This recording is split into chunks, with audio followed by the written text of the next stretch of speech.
여러분 안녕하십니까? 요즘 사회에 가정이 무너지고 있습니다. 청소년들의 문제가 있습니다. 가정 파괴로 인해서 많은 사람들이 병을 앓고 있습니다. 이러한 문제들을 어떻게 해결해야 될지, 우리 가정을 소천국으로 만들기 위해서는 어떻게 해야 될지, 이런 문제들을 살펴보도록 하겠습니다. 여러분, 이러한 장면을 본 적이 있으십니까? 옛날 결혼식이죠.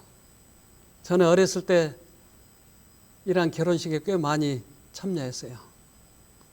그리고 나도 빨리 저렇게 결혼하고 싶다.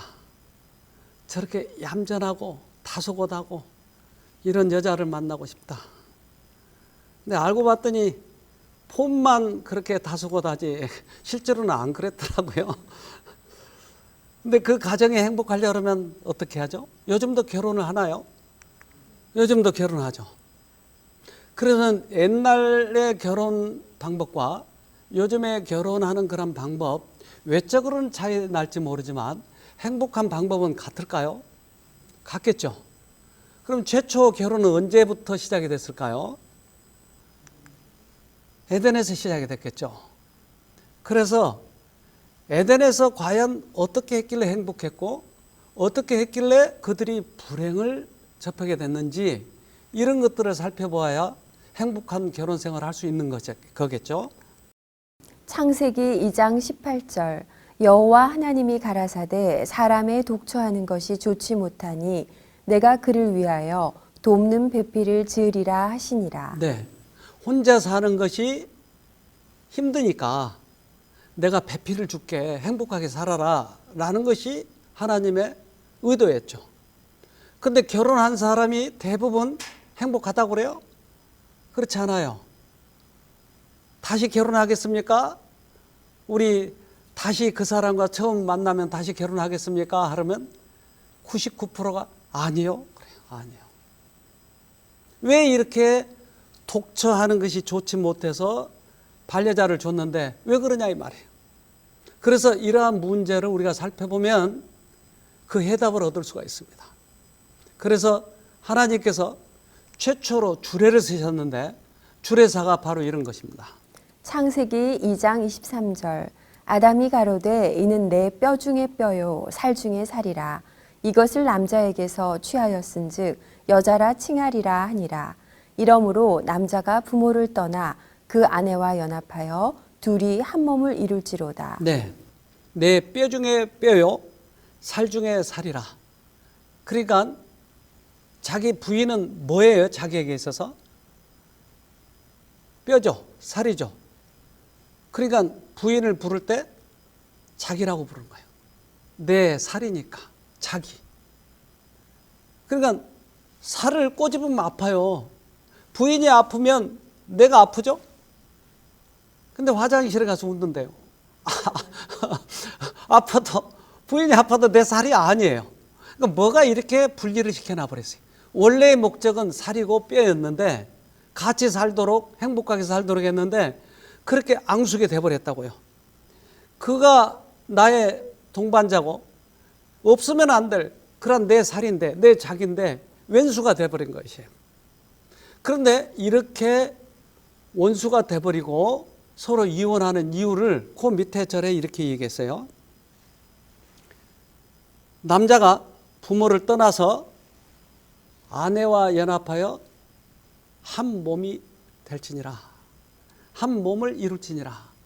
근데 한 몸을 이루기 위해서는 부모를 떠나야 된다고 하는 것이에요. 그러니까 부모를 떠난다고 하는 것은 위치를 떠난다고 하는 것보다는 부모의 정신에서 독립되어서, 이제까지는 부모의 간섭을 받았지만 이제 독립되어서 둘이 결정을 해라, 모든 것을. 그런데 이러한 하늘의 원칙이 지켜지지 않으니까 친정어머니가 이혼시켜버리고 시어머니가 구박을 해서 며느리를 쫓아내버리고 며느리가 미워서 죽겠는 거예요. 그러니까 이것들이 불행하게 된 동기이기도 해요. 저는 시골에 들어가서 그 풀 잎사귀가 있더라고요. 근데 이게 까끌해요. 동네 사람이 이것을 며느리 미식계래요. 그러니까 미운 며느리가 이걸로 닦으라는 거예요. 그래서 이렇게 오랫동안 한국 전통이 이렇게 잘못되어 왔구나. 왜 며느리가 미워요? 내 아들이 며느리만을 사랑하니까. 엄마도 사랑하고 같이 해야 되는데 왜 며느리만 사랑하냐는 거예요. 그러니까 아들이 행복해하고 사랑하고 그렇게 살면 엄마 마음이 사랑하는 사람이 그렇게 살면 기뻐야 되는데 아들의 사랑을 내가 빼앗겨 버리니까 질투해, 질투. 시어머니의 질투예요. 그러니까 어머니가 간섭을 하지 말고 시어머니가 간섭하지 말고 그 아들이 기뻐하는 것을 기뻐하게 해주고 그리고 독립되도록 도와주는 것이 부모의 사랑인 것이죠. 아내는 동반자예요. 누가 상대방을 이렇게 지배해서는 되는 것이 아니에요. 서로 사랑하면서 사는 것이에요. 하와는 아담의 옆구리에서 취한 갈빗대로 지음을 받았다. 그것은 여자가 머리가 되어 남자를 지배하거나 열등한 존재로 마구 짓밟힘을 당해서는 안 될 것이라는 것과 동등한 자로서 그의 곁에 서서 그의 사랑과 보호를 받아야 한다는 것을 의미한다. 네. 남자가 머리가 되고 여자는 보호를 받아야 된다. 그러니까 하늘의 큰 원칙인데 부부가 행복하기 위해서는 하늘에서처럼 사랑이 기초가 되어야 되는 것이죠. 돈이 아니고 미모가 아니고 사랑이 기초가 되어야 행복하다고 하는 것입니다. 사랑이 행위의 원칙이 되어야 한다. 사랑은 하늘과 땅에 있는 하나님의 정부의 기초적 원칙이다. 네. 그래서 가장 행복하기 위해서는 사랑의 나무가 자라야 되는 것입니다. 그런데 남자와 여자가 서로 사랑하는 방법도 다르고 구조 자체가 달라요. 그런데 꽤 많은 사람들은 내 마음대로 할 수 있어야 행복하다고 생각하는 거예요. 그렇다면 종을 데리고 사는 게 나아요. 우리는 남자와 여자의 그러한 이 구조 자체가 다르기 때문에 사랑하는 방법도 여자가 또는 남자가 하는 방법이 다르다 이 말이에요. 남자가 여자를, 여자가 남자를. 그래서 이 뇌 구조를 살펴보기 위해서 이러한 MRI 기계로 스캔을 해봤어요. 과연 여자와 남자의 뇌 구조는 어떤가? 그래서 좌뇌와 우뇌가 있는데 좌뇌와 우뇌에 연결하는 그 뇌량이 있어요. 그러니까 이 뇌량이 여자들은 비교적 많이 연결돼 있어요. 뇌의 좌측 반구는 말을 하고 언어를 이해하고 분석적, 순차적으로 세상에 대한 정보를 처리하는 영역입니다. 네. 그러니까 좌측 뇌와 우측 뇌의 그런 역할이 조금씩 다른데 이것이 많이 연결되어 있는 게 여자라는 거죠. 우측 반구는 보다 직관적이고 공간 정보, 감정 정보를 다루죠. 네. 그래서 이것이 잘 이렇게 조화되면 여러 가지 것들을 한 번에 할 수 있는 그런 능력이 생기죠. 근데 여자들은 그것이 있다고 하는 것이에요. 여성의 뇌에서 더 강화되어 있다는 결론을 내릴 수 있죠. 네. 많이 연결되어 있기 때문에 여자들은 비교적 여러 가지를 한 번만에 할 수 있는 거예요. 빨래도 하면서 전화를 받을 수 있고 밥을 하다가도 애를 볼 수 있고 이러한 역할을 충분히 할 수 있다고 하는 것입니다. 여러 뇌의 영역이 서로 연결되어 있으니 감정적인 과제에도 강하고요. 네. 꽤 여자가 똑똑하죠? 남자는 이것이 안 돼 있기 때문에 여자들이 이것을 훨씬 넓은 범위를 할 수 있다고 하는 것이죠. 양쪽 반구의 연결이 더 견고하고 더 넓게 분포된 것으로 나타났습니다. 얼마나 많이 연결되어 있나요? 그래서 꽤 자상하고 여러 가지 일도 할 수 있고 아이도 돌볼 수 있고 전화도 받을 수 있고 여러 가지를 한 번만에 할 수 있다고 하는 것입니다. 언어 분석적 정보와 감정 정보를 이용하는 능력이 여성의 뇌에서 더 강화되어 있다는 결론을 내릴 수 있죠. 남편과 부인이 싸우면 말로 싸우면 누가 이겨요? 훨씬 더 잘 싸우죠. 말을 얼마나 잘하는지. 그 이유는 이게 많이 연결되어 있기 때문에 그렇다 이 말이죠.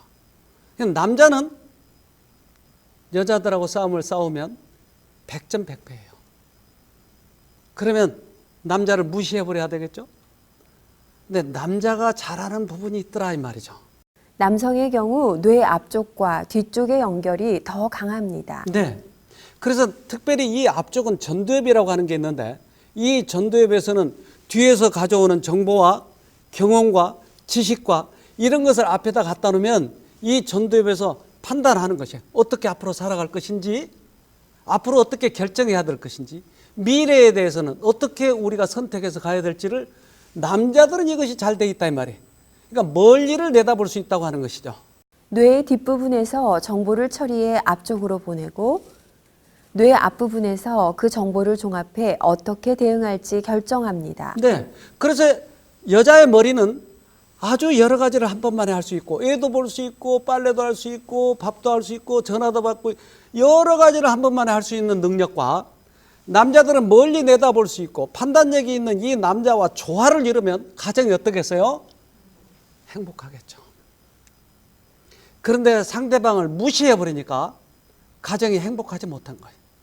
남편은 돈을 벌어와서 또한 앞길을 어떻게 헤쳐나가야 해서 이 가정을 꾸릴까 그렇게 최선을 다해서 살아가려고 하는데 부인은 이 능력을 무시해버리니까 남편은 그래 너 혼자 먹고 살아라. 그리고 남편은 비등비등 논다 이 말이에요.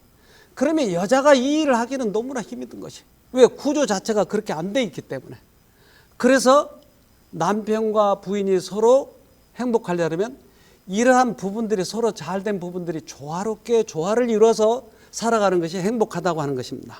피차 순종해야 하지만 하나님의 말씀은 남편의 판단에 우선권을 준다. 아내가 그의 상담자요, 충고자요, 보호자로 택한 자에게 굴복하는 것은 아내의 위엄을 떨어뜨리는 일이 되지 않을 것이다. 남편은 가정에서 매우 온유하면서도 확고하게 자신의 위치를 유지해야 한다. 남편의 판단에 우선권을 주는 것은 이 전두엽, 앞뒤가 연결되어 있기 때문에 그 판단력을 인정해 주라고 하는 것이. 부인이 많이 배웠기 때문에 똑똑하기 때문에 무시해버리면 이 조화가 이루어지지 않기 때문에 그런 것이죠. 그래서 이 남편과 부인이 조화를 이루면 참 아름다운 가정이 되는 것이에요. 남성은 보는 것과 그에 따른 행동을 연결하는 능력이 발달한 겁니다. 네. 그렇다면 서로 조화를 이루는 그런 연습은 어디서 할까요? 가정에서 하겠죠. 가정이 얼마나 그래서 소중한지 몰라요. 그런데 처음에 우리가 결혼하면 이 조화가 잘 이루어지지 않고 연습을 하는 기간이기 때문에 티격태격 싸우기도 하고 서로 이혼하니 많이 이러기도 하고. 근데 이 조화를 잘 이루어지는 때는 언제일까요? 결혼 후년기. 그래서 진정한 행복은 결혼 초년기보다 후년기에 오는 것입니다. 이때 서로 잘 조화를 이루기 때문에. 그러면 아주 행복한 거예요. 근데 이 젊은 나이에 이것을 못 배우면 항원 이혼을 한다니까요. 그래서 나중에 보면 아주 비참하게 머리가 허옇게 된 사람들이 이혼해서 혼자 고독하게 살아가는 모습을 보는 것이. 아담과 하와가 행복하게 해졌던 시절, 그리고 우리들의 선조들이 행복한 그런 방법들을, 이것들을 또한 신약에서도 똑같이 그것을 주장하고 있는 것이에요. 그래서 아브라함과 사라의 경우를 들어서 이렇게 얘기합니다. 베드로전서 3장 5절. 전에 하나님을 경외하며 순종했던 믿음의 여인들이 이러했습니다. 그들은 외모보다 내면을 아름답게 꾸몄고 남편의 권위에 순종하였습니다. 아브라함의 아내 사라는 남편을 주인이라 부르며 복종했습니다. 여러분도 바르게 행동하고 두려워할 것이 없으면 사라처럼 아름다운 그녀의 후손이 될 것입니다. 사라에게 말씀하신 것처럼 아담과 하와에게도 말씀했고, 그러면 지금은요, 우리에게도 말씀하신 거예요. 그래서 여인들은, 아브라함의 후손들은, 하와의 후손들은 남편의 말에 순종을 한 것이었어요. 그런데 이러한 어떠한 우리에게 주어주신 권위를 남용을 할 때 가정이 불화하는 거예요. 저 여자가 나에게 순종하니까 함부로 종처럼 대하려고 하는 것이. 그러나 나의 임무도 충실하면서 그러한 것이 조화가 이루어져야지 나의 임무는 하지 않고 종처럼 부리려고 하면 안 되더라며. 동반자인데 그렇게 해서는 안 되죠. 그래서 한국 사회가 이렇게 비참하게 돼서 가정이 이렇게 많이 깨어지고 며느리와 시어머니와 갈등이 생기고, 그래서 시어머니 시자도 싫어하잖아요. 시자도. 이것은 그동안에 이러한 원칙을 깨버렸기 때문에 그런 것입니다. 베드로전서 3장 7절 남편 된 자들아 이와 같이 지식을 따라 너희 아내와 동거하고 저는 더 연약한 그릇이요 또 생명의 은혜를 유업으로 함께 받을 자로 알아 귀히 여기라. 이는 너희 기도가 막히지 아니하게 하려 함이라. 네, 여자는 힘도 약하고 그러한 직관력도 없고 그렇기 때문에 그 약하니까 잘 보호해 주라고 하는 것이. 그래서 서로 이러한 단점과 장점을 조화시켜서 이 세상에 가서 아름답게 살아가도록 한 다음에 하늘에 와서 또 같이 살려고 하는 것이, 연습을 해서. 그래서 일본에는 온천이 많이 있는데 이 온천에 원숭이가 들어간답니다. 겨울 암컷 원숭이와 새끼 원숭이만 온천에 들어간다. 그런데 이 온천에는 암컷과 새끼만 들어가는 거야. 수컷은 들어가지 않는 것이. 왜 수컷은 들어가지 않는지 이 과학자들이 잘 관찰을 해봤어요. 그랬더니 이유가 이렇더랍니다. 그다지 알려지지 않은 것이지만 온천에 들어가는 일본 원숭이는 암컷 원숭이와 새끼 원숭이뿐이다. 성장한 수컷 원숭이는 온천에 들어가지 않는다. 과거에는 온천을 좋아한 우두머리 원숭이도 있었던 듯 하지만 언제나 겉모습에 신경을 쓰지 않으면 안 되는 수컷 원숭이는 몸이 젖어 빈약하게 보이는 것을 싫어하는 듯하다. 아, 수컷들이 그러네요. 수컷들이 빈약하게 보이는 걸 싫어하네요. 자기는 가정을 다스려야 되고 가정의 앞길을 우리는 개척해 나가야 되고 다른 외 적들이 오면 가정을 보호해야 되기 때문에 항상 이러한 경계심을 가지고 권위를 가지고 있는데, 빈약해 보이면 가정에게 무시를 당하면 남자의 권위가 떨어져 버리면 자기의 행복이 없기 때문에 언제나 이것에 대해서 신경을 쓰네요. 그런데 남편이 회사에서도 꾸중을 듣고 사회에서도 비실비실하고 집에 와서도 마누라한테 당하면 이 남편은 어디로 나가냐는 거죠. 그런데 가정에서 최소한 이 남편의 권위를 살려주기만 하면 남편은 죽기 살기로 벌어오는 것이에요. 가정을 돌보는 것이에요. 그래서 남편을 짓눌러버리면, 무시해버리면 부인은 혼자 스스로 이것을 개척해 나가야 되기 때문에 얼마나 힘든지 몰라요. 그래서 성경은 이렇게 얘기합니다. 디모데전서 2장 12절 여자의 가르치는 것과 남자를 주관하는 것을 허락지 아니하노니 오직 종용할지니라. 네. 그러니까 남편을 가르쳐서 쓰려고 하지 말고 남편은 권위를 살려주면 남편은 스스로 가서 개척해가고 돈도 벌어오고 가정을 돌보니까 조금만 붙어도 주라고 하는 것이. 그러면 남편은 목숨을 걸고 부인을 사랑할 것이. 그러나 남편들이 이걸 깨닫지 못하면 이제 부인을 학대하고 부인이 힘이 약하다고 얕보고, 이것은 하나님을 모르기 때문에 그런 거예요. 하나님이 우리 안에 계실 때 그때 가장 행복한 것이 가정은, 즉 극치를 이루는 것이. 이 가정이 깨어지는 것은 만약에 네 사람이라면 네 사람이 다 깨지는 것이에요. 그런데 이혼하는 이유를 살펴보니까 이렇습니다. 성격 차이 52.8%, 경제적 문제 18.6%, 외도 등의 애정 문제 15.6%, 중독 6.1%, 폭력 2.8%, 친인척 문제 1.3%, 자녀 문제 1.2%, 기타, 나이 차이 0.5%. 네. 이렇게 프로테이지가 나와 있는데, 그렇다면 가장 이혼을 많이 한 이유가 뭐죠? 성격 차이. 그러니까 결국 성격을 서로 이해를 못해서 그래요. 남자는 직관력이 있고 멀리 내다보고 판단력이 있지만 여자는 멀티를 잘한다, 이 말이에요. 여러 가지 것들을 한 번만에 잘할 수 있는 것이죠. 그러니까 이런 서로의 약점과 장점을 보완하면 행복할 텐데, 이 성격 차이, 왜 그래? 당신은 왜 그래? 이것 때문에 이혼을 많이 한다고 하는 것이. 조화를 이루면 오래 살 텐데 이것이 부부간의 문제다라고 하는 것입니다. 남편과 아내가 상대방을 독재적으로 지배하고자 해서는 결코 안 된다. 서로 상대방을 자기의 뜻에 굴복시키고자 노력하지 말라.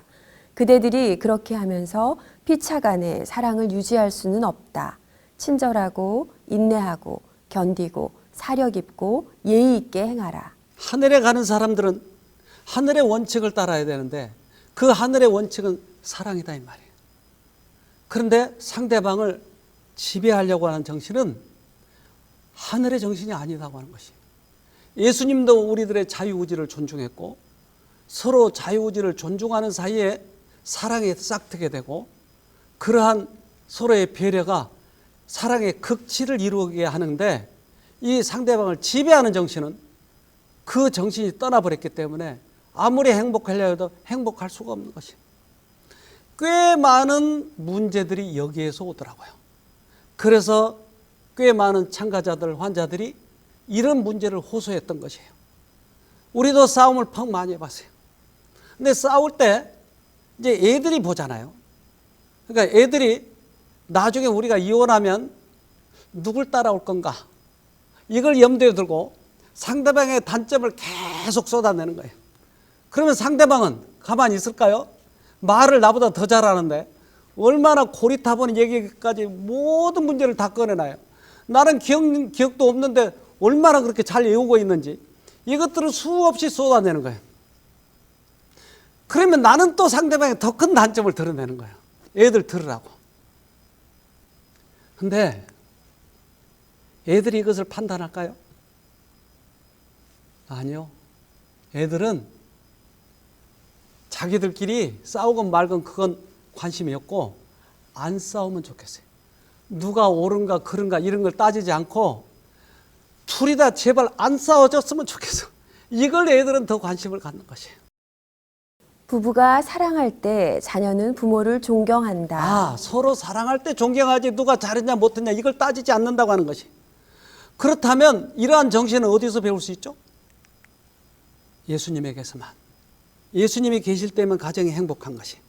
미움에 대해서는 미움을 나타낼지라도 사랑에 대해서는 사랑을 나타낼 것이다.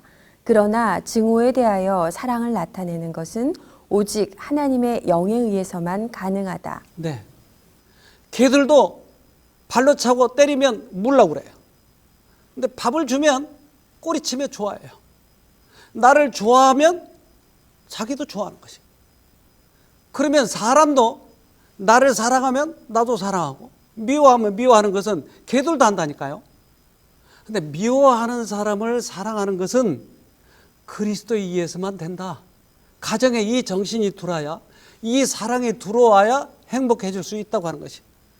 꽤 많은 질병의 원인이 여기서 온다고 하는 것을 알게 됐어요. 이분은 꽤 큰 사업을 한 분이었어요. 근데 이분이 이제 사업이 점점점 커지다 보니까 빌딩도 사고 그러다 보니까 집에 있는 남편이 상당히 의심스러운 거예요. 그래서 가정부가 집에 와서 일을 해주는데 자꾸 남편을 의심하는 거예요. 남편은 전혀 그런 일이 없다고 얘기하는데도 그러니까 CCTV를 달았어요. 그래야 남편을 의심하고 어느 날은 아파트 17층인데 거기서 뛰어내리고 싶은 거예요. 그러니까 서로 불신하고 의심하고 옛날 이 결혼 초기에는 그렇게 서로 사랑하다가 이제 서서히 그런 간격이 벌어지고 이런 일이 꽤 오래 가면서 어느 날 정신에 문제가 온 거예요. 밥을 먹으러 갔는데 뭘 밥을 골라야 될지를 모르는 거예요. 사장인데. 그래서 아들한테 물어봤답니다. 아들아 내가 뭘 먹을까? 엄마가 알아서 해야지 그런 것도 몰라? 핀잔을 받은 거예요. 그때서부터 약을 먹긴 먹었는데 몇 년을 먹어도 이 병이 낫지 않는 것이. 쉼터에 오게 됐어요. 쉼터에 와보니까 자기가 큰 사랑의 원칙, 이 우리들의 생활의 원칙을 많이 벗어났다고 하는 것을 깨달았어요. 그때 남편에게 가서 사과를 하게 됐어요. 여보, 내가 이제까지 잘못 살아. 당신에게 너무 잘못했다고. 그러면서 이분들이 급격히 좋아지기 시작한 것이에요. 사랑의 원칙을 버리면 병이 오는 것이에요. 가정의 원칙을 버리면 이혼이 되는 것이에요. 병이 오는 것이에요. 고린도후전서 13장 4절 사랑은 오래 참습니다. 사랑은 친절합니다. 사랑은 시기하지 않습니다. 사랑은 자랑하지 않습니다. 사랑은 교만하지 않습니다. 남편이 있는 이유는 남편이 이 가정을 보살피기 위한 것인데 남편을 무시해버리고 내가 무엇을 잘한다고 얘기하면 남편이 도외시할 것이에요. 사랑은 자랑하지 않는 것입니다.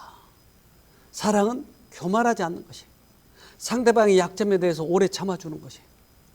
이것이 안 되기 때문에 가정이 파괴되는 것입니다. 사랑의 원칙으로 돌아가면 가정이 회복될 수밖에 없는 것입니다. 그리스도인 가정의 가만은 세상의 부패에 대하여 가장 확실한 안전장치이다. 가정에서 예수님을 믿는다고 하는 것은 얼마나 큰 축복인지 몰라요. 피곤하고 지친 사람들이 가정에 들어와서 쉬고 서로 행복하게 살고 다시 용기를 얻고 또 사회에 나가서 일하고 그러한 가정이다 이 말이죠. 지상의 가정이 하늘에 있는 가정의 상징이요. 그 가정을 위하여 준비하는 곳이 되어야 한다는 것을 기억해야 한다.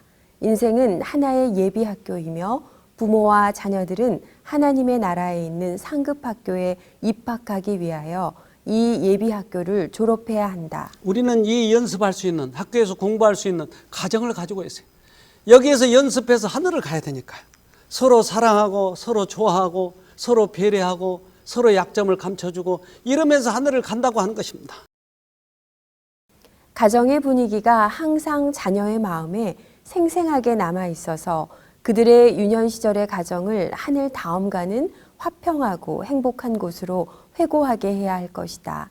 그리하면 성년이 되어 그들의 차례가 될 때에는 그들이 부모에게 안위와 행복을 주고자 노력할 것이다. 서로 사랑하고 행복하게 살고 하면 자녀들은 그것을 보고 따라서 할 것이에요.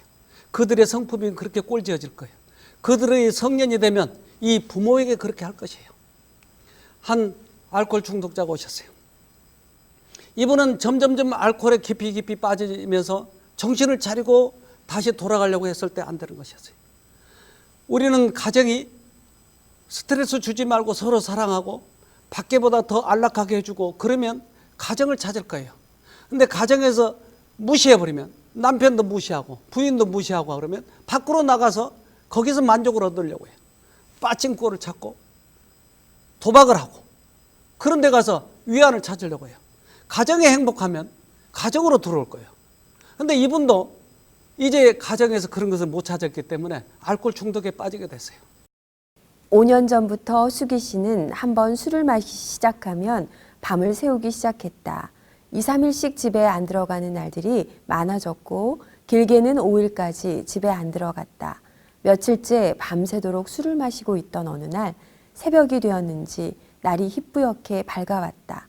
문득 수기 씨는 이렇게 살다가는 가정도 깨어지고 아이들 교육도 엉망이 되겠다는 생각이 들었다.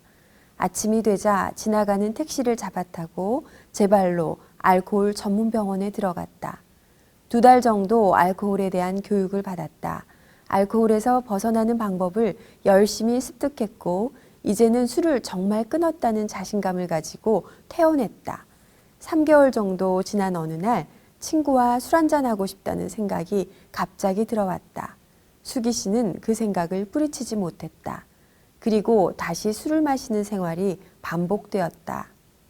이번에는 친형이 성남에 있는 한 정신병원에 들어가 치료받기를 권했다. 병원에서 알코올에 대한 상담을 하며 부지런히 산책도 하고 병원에서 주는 약도 먹으며 열심히 생활했다. 2달 정도 지내면서 병원 바깥으로 산책을 나가도 술 생각이 안 났다. 술을 확실히 끊었다는 자신감이 들었고 병원에서 퇴원했다. 그날 집으로 돌아가는 길에 친구를 불러내어 술을 마시기 시작한 것이 이틀인가 사흘인가 지나서야 집에 들어갔다. 다시 병원에 들어가서 일주일을 지내고 나왔다. 이번에도 역시 집에 가는 길에 술을 마시기 시작했고 이틀 후에야 집에 들어갔다. 이제는 처갓집에서 나섰다. 처제가 형부는 이 세상 방법으로는 도무지 안 되니 하나님께 맡겨보자 하면서 새로남 쉼터에 가라고 했다. 쉼터에 오던 날도 술에 취해 비몽사몽간에 차에 실려왔다. 쉼터에 도착하자 술이 좀 깨는 듯했고 원장님과 상담을 하며 기도했다. 처음에는 말씀의 의미를 잘 몰랐다. 2주 정도 지났을 무렵 십자가의 능력과 거듭남에 대해 이해되기 시작했다. 새로운 빛이 비춰오는 느낌이 들었다. 그동안 살아온 삶을 되돌아보게 되었다. 내가 사람으로 태어났는데 왜 이렇게 비참하게 살아야 하는가 하는 생각이 들었다. 지금 이 십자가의 능력을 붙잡지 못하면 다시는 그 굴레에서 벗어나지 못할 것 같았다. 하나님의 생각이 끊임없이 들어왔고 수기 씨는 치열하게 붙잡기 시작했다. 한 달의 쉼터 생활 동안 수기 씨는 자신이 그동안 누구와 함께 살았는지 알게 되었다. 언제나 사단을 선택하며 살았던 삶이었다. 그 진리를 모르고 지금까지 살아온 것이 억울했다. 이제는 빛 가운데서 제대로 된 선택을 하며 살리라 결심했다. 수렁에 빠졌던 자신에게 손을 내미신 하나님께서 언제나 도와주시고 변화시켜 주시리라 믿었다. 그동안 가정의 소중함을 잘 모르고 살았다. 집보다는 바깥일을 항상 우선으로 했던 자신이었다. 아내 모르게 빚을 지기도 하고 며칠을 연락 없이 술을 마시는 일은 예사였고 술을 마시고 머리를 다쳐 119에 실려간 적도 있었다. 숯덩어리처럼 까맣게 탔을 아내의 가슴. 20년간 인내하며 참아준 아내가 참 고마웠다. 그 아내 덕분에 이제 수기 씨에게는 새로운 삶을 살아갈 기회가 주어진 것이라고 생각되었다. 아내와 자식들에게 용서를 받고 가정을 회복시켜야겠다는 생각이 들었다. 이제는 집으로 돌아가 가장의 역할을 제대로 하고 싶었다. 직장에 나가 열심히 생활하고 가족들을 책임지고 잘 돌보고 싶었다. 집으로 돌아가 가족과 함께 지내는 수기 씨는 매일매일 참 행복했다. 수기 씨 부부는 그 후 쉼터에서 열린 부부 세미나에 참여하였다. 2박 3일간의 세미나가 마치는 날 아내는 눈물을 흘리며 수기 씨를 완전히 용서했다. 쉼터는 우리 가정에 참 소중한 곳이고 우리 가정에 최고로 은혜로운 선물을 주셨어요 라고 수기 씨는 말한다. 쉼터에서 배운 십자가의 능력을 계속 붙들며 하나님만을 최우선으로 생각하리라 수기 씨는 결심했다. 언제나 하나님을 의지하면서 수기 씨는 오늘도 가족의 행복을 위해 열심히 살아가고 있다. 중독의 문제도 가정의 문제였어요. 마음이 아프고 병이 든 것도 가정의 문제였어요. 가정이 회복이 되면 몸도 마음도 중독도 모두 다 해결이 되는 것이 우리 가정이 너무나 소중해요. 전도서 9장 9절 내 헛된 평생의 모든 날 곧 하나님이 해 아래서 내게 주신 모든 헛된 날에 사랑하는 아내와 함께 즐겁게 살지어다. 이는 내가 일평생에 해 아래서 수고하고 얻은 분복이니라. 가정 행복하게 해야 됩니다. 우리에게 준 분복입니다. 그래서 모든 문제에서 해결책이신 하나님을 만나고 그 하나님을 가정에 모시고 행복하게 멋지게 그렇게 살아가기를 간절히 바랍니다.